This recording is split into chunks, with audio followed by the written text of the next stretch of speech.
Visvesvaraya fire and safety institute Udaipur से Jamuna L Hindi संवाद की क्लास लूँगी।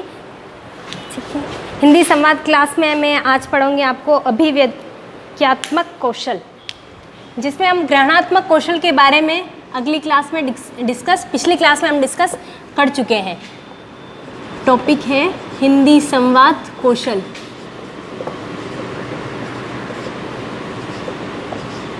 हिंदी संवाद कौशल, जिसमें हमारा फर्स्ट टॉपिक तो हो चुका है ग्रहणात्मक कौशल। आज का हमारा नेक्स्ट टॉपिक है अभिव्यक्त्यात्मक कौशल।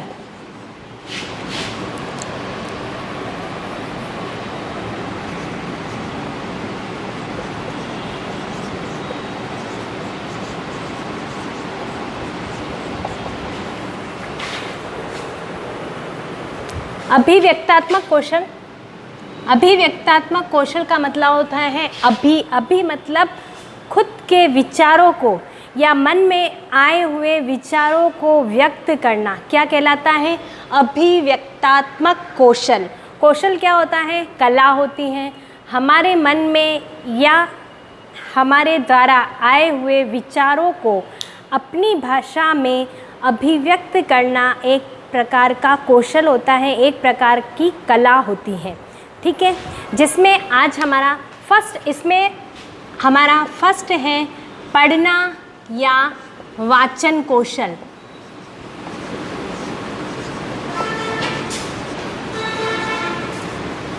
जिसमें हमारा टॉपिक है पढ़ना या वाचन कौशल। वाचन कौशल से अभिप्राय है कि छपी या मुद्रित विषय वस्तुओं को अपनी भाषा में व्यक्त करना क्या कहलाता है? वाचन कौशल। वाचन कौशल का हम पहले क्लास में पढ़ चुके हैं कि वाचन कौशल हम कितने प्रकार से अभिव्यक्त कर सकते हैं, गद्य और पद्य में, जिसका हम पूरा चार्ट यहाँ पे डिस्क्राइब करेंगे। जो अभिव्यक्त्यात्मक या पठन कौशल है या पाठन या वाचन कौशल है, इसको हमें पूरे पहले चार्ट से पढ़ना पड़ेगा। गद्य और पद्य, इसको हम दो भागों में बांटते हैं। एक तो अभिव्यक्त्यात्मक कौशल में, यहाँ पे टॉपिक डाल देती हूँ, अभिव्यक्त्यात्मक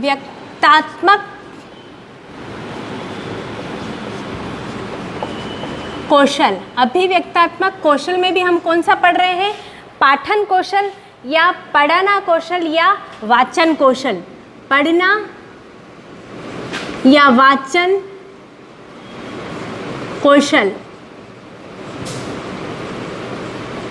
इस वाचन कौशल को हम दो भागों में बांटते हैं। इस वाचन कौशल को हम कितने भागों में बांटते हैं? दो भागों में हम बांटते हैं। जैसे गद्य और पद्य। गद्य को हम कहते हैं प्रोज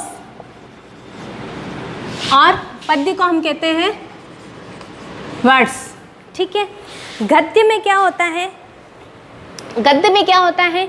किसी पाठ का वाचन किया जाता है। वाचन किया जाता है, उसमें शब्द अशुद्ध है या शुद्ध है उसका ध्यान रखा जाता है और पूरे उस वाचन का पूरा अर्थ समझा जाता है। ठीक है, जबकि पद्य में क्या होता है? वाचन पढ़ा जाता है लेकिन उसके भावार्थ पे बल दिया जाता है। पद्य में पाठ पढ़ा जा रहा है लेकिन उसके भावार्थ पे बल दिया जा रहा है।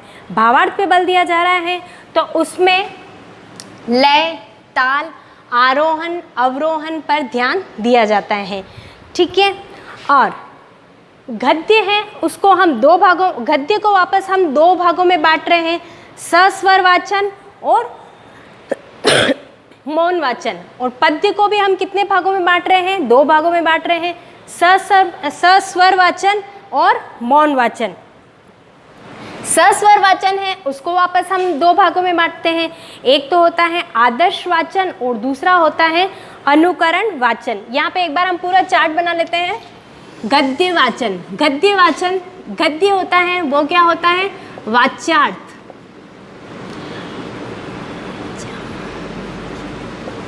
गद्य तो होता है वाच्यार्थ और पद्य होता है भावार्थ।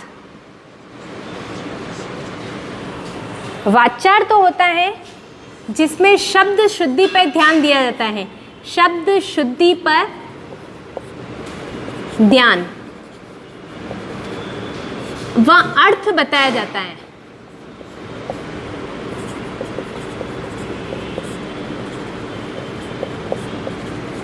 शब्द शुद्धि पे ध्यान दिया जाता है और अर्थ बताया जाता है, जबकि भावार्थ में लय, गति, आरोहण, लय, गति, आरोहण व अवरोहण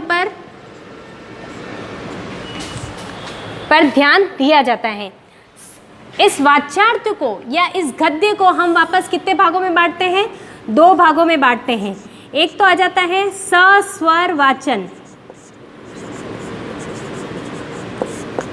एक तो आ जाता है सस्वर वाचन और दूसरा आ जाता है मौन वाचन। भावार्थ को भी हम 2 भागों में बांटेंगे, भावार्थ को भी हम 2 भागों में बांटे हैं, सस्वर वाचन और दूसरा आ जाता है मौन वाचन।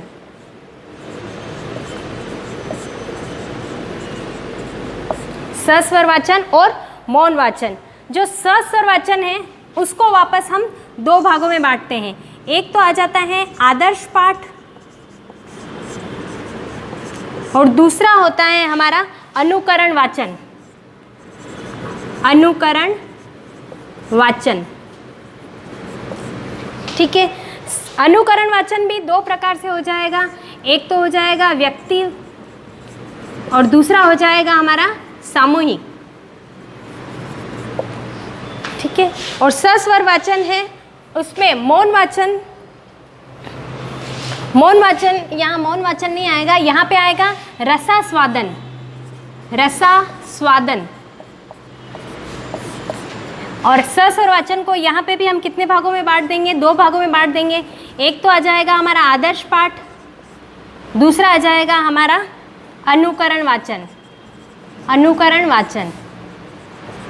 और अनुकरण वाचन के भी 2 भाग कर लेंगे, व्यक्ति वाचन और सामूहिक, व्यक्ति वाचन और सामूहिक वाचन, ठीक है। वाचन के माध्यम से वाच्यार्थ को समझा जाता है, जिसमें शब्द के शुद्धिकरण और उसके अर्थ पे ध्यान दिया जाता है, जबकि भावार्थ में लय, गति और उसके आरोहण अवरोहण पर ध्यान केंद्रित किया जाता है। फिर आता है हमारा सस्वर वाचन और मौन वाचन। स्वस्वर वाचन किसे कहते हैं? स्वर के सहित वाक्य का वाचन करना हमारा क्या कहलाता है? स्वस्वर वाचन। इसमें भी हमारे पास 2 आ रहे हैं, एक तो होता है आदर्श पाठ और दूसरा होता है हमारा अनुकरण वाचन। एक तो आ रहा है आदर्श पाठ और अनुकरण वाचन। जो आदर्श पाठ होता है वो हमेशा अध्यापक द्वारा किया जाता है। आदर्श पाठ किसके द्वारा किया जाएगा? अध्यापक द्वारा। और अनुकरण पाठ किसके द्वारा किया जाएगा? विद्यार्थी द्वारा, जिसका वो बार बार अनुकरण करके उस पाठ को अच्छे से पढ़ना और बोलना सीखता है, ठीक है। तो यहाँ पे 2 चीज़ें आपकी क्लियर हो गई हैं। सस्वर वाचन होता है, ठीक है। सस्वर वाचन में एक आदर्श वाचन हो जाता है, दूसरा हमारा अनुकरण वाचन हो जाता है। आदर्श वाचन हमेशा अध्यापक के द्वारा किया जाता है, ठीक है। और अनुकरण वाचन है जो विद्यार्थी द्वारा किया जाएगा, जिसका वो बार बार अनुकरण करके उसको अपने मस्तिष्क में एक स्मृति बिठा देगा, ठीक है। कौन सी स्मृति? स्थायी स्मृति, ठीक है। उसके बाद में होता है उसके बाद में हमारा होता है मौन वाचन। एक मौन वाचन किया जाता है। अब मौन वाचन क्यों किया जाता है? मौन वाचन इसलिए किया जाता है जिससे मौन वाचन का मीनिंग, सबसे पहले मौन वाचन का मीनिंग ये होता है कि बिना होठ हिलाए छपी और मुद्रित विषय वस्तु को विद्यार्थी द्वारा पढ़ना क्या कहलाता है? मौन वाचन। और मौन वाचन की अभिव्यक्ति करते हैं। मौन वाचन क्यों आवश्यक है? मौन वाचन इसलिए आवश्यक है, इससे विद्यार्थी में एकाग्रता बढ़ती है और उसमें स्वशिक्षण की उसमें स्व शिक्षण की आदत का विकास होता है और सबसे मुख्य उद्देश्य हमारा क्या होता है, स्व शिक्षण का विकास करना।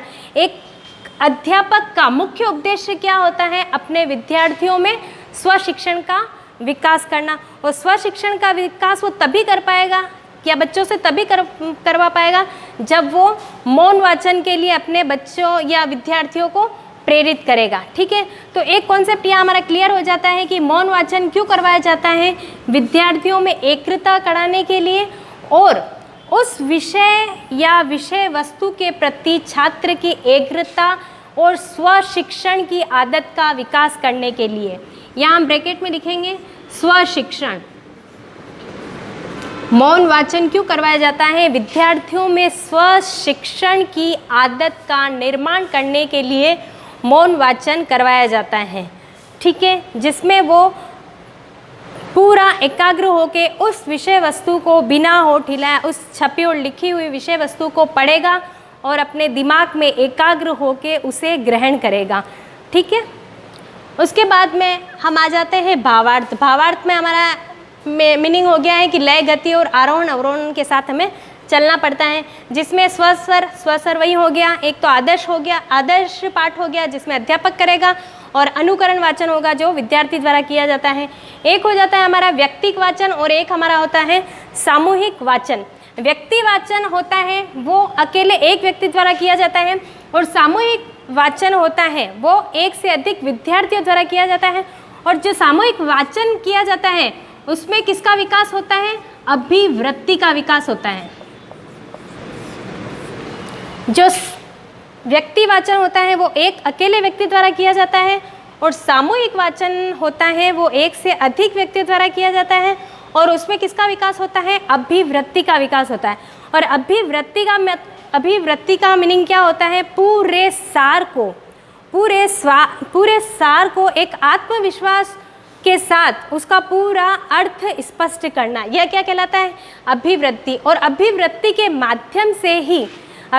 माध्यम से ही विद्यार्थियों में स्व शिक्षण की रुचि पैदा होती है। किसके कारण, अभिवृत्ति के माध्यम से। इसीलिए कक्षा में अधिकतर क्या करवाया जाता है, सामूहिक वाचन या सामूहिक क्रिया या सामूहिक कार्य करवाया जाता है, जिससे बच्चों में क्या होता है कि एक दूसरे के प्रति कंपटीशन होता है, जिससे उनमें अभिवृत्ति होती है तो वो एक दूसरे कंपटीशन में आगे बढ़ते हैं। इसलिए किसी कक्ष में सामूहिक क्रियाकलाप कराना या सामूहिक कौशल करवाना अति आवश्यक है।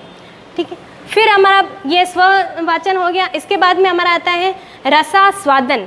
रसास्वादन का मतलब होता है रस की अनुभूति। रसास्वादन का मीनिंग होता है रस की अनुभूति। रस की अनुभूति मतलब क्या होता है, किसी कार्य को या किसी पाठ को पढ़ाना है पूरे आनंद के साथ पढ़ाना, क्या कहलाता है, रसास्वादन।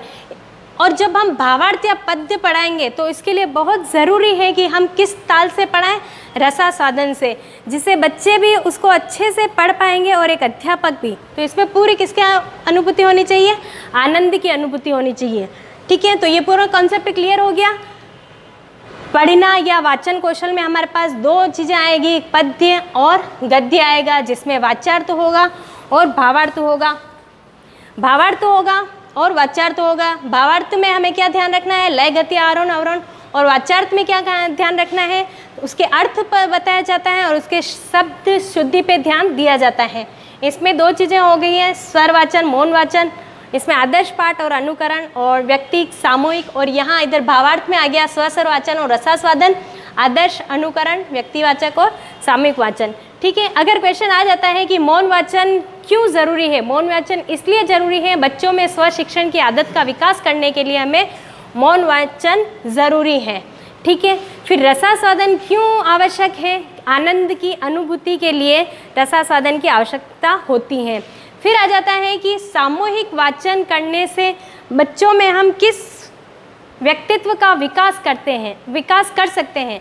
तो सामूहिक वाचन से हम व्यक्ति में अभिवृत्ति का विकास कर सकते हैं। अभिवृत्ति मतलब एक बालक का दूसरे बालक के प्रति आत्मविश्वास के साथ आगे बढ़ना या उसे पूरे विश्वास के साथ